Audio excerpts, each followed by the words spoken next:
What if I told you that right now at this very moment there are over 100 decommissioned warships, sitting in American waters, not as museums, not as scrap metal, but as fully armed radiation-soaked time bombs waiting for orders that may never come?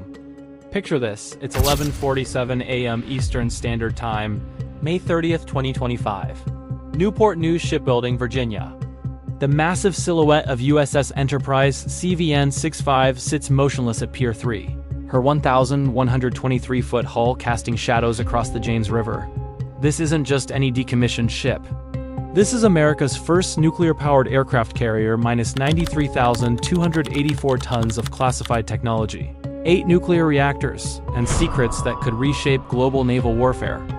At exactly 11:47 a.m., a convoy of unmarked government vehicles approaches the pier. Inside, representatives from North Star Maritime Dismantlement Service, armed with a $536.7 million contract and the most dangerous job in naval history. They're about to begin the first-ever commercial dismantling of a nuclear-powered supercarrier. But hear what they do and tell you in the press releases. Enterprise contains low-level radioactive waste scattered throughout her entire superstructure.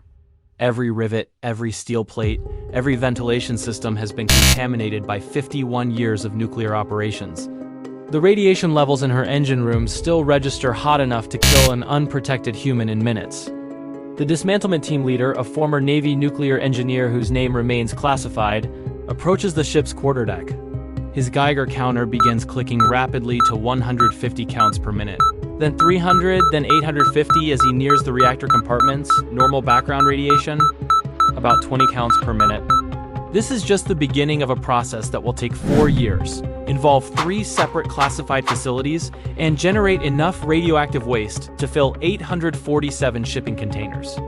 Every single component must be cataloged, decontaminated, and either stored at the Department of Energy, S. Hanford Nuclear Reservation in Washington State, or incinerated at specialized facilities in Texas. But Enterprise is just one ship. There are dozens more waiting their turn. James River, Virginia. Coordinates: 3707 on 3N, 763847W. From satellite imagery, it looks like a maritime graveyard. But this is the James River Reserve Fleet, America's Ghost Fleet, and it's very much alive with strategic purpose. At 2:15 p.m. the same day, a Maritime Administration inspection boat cuts through the murky waters between anchored vessels. On board, MARAD Inspector Janet Rodriguez and her team, conducting their monthly readiness assessment. They're checking 46 vessels, each one maintained in what the Navy calls ready reserve status. Here's the unsettling truth. These ships can be reactivated in 20 to 120 days. Not years, days. Rodriguez's boat approaches Denali, a 946-foot cargo vessel that's been mothballed since 2001. Her engines are pickled with specialized preservatives, her fuel tanks contain inert gas, and her electronics are wrapped in protective coatings.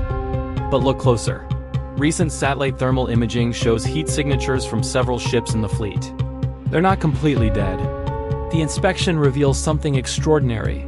Automated monitoring systems throughout the fleet, powered by onboard generators constantly transmitting data to Norfolk Naval Base.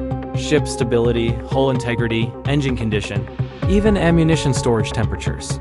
All monitored 24/7 by artificial intelligence systems that can trigger immediate reactivation protocols. But Rodriguez notices something else. 3 ships that were here last month are gone. Where did they go? The official log shows routine maintenance relocation, but maritime traffic control records tell a different story. These vessels were towed not to repair facilities, but to deep water testing ranges off the Virginia Capes. The Ghost Fleet isn't just storage. It's a weapons system,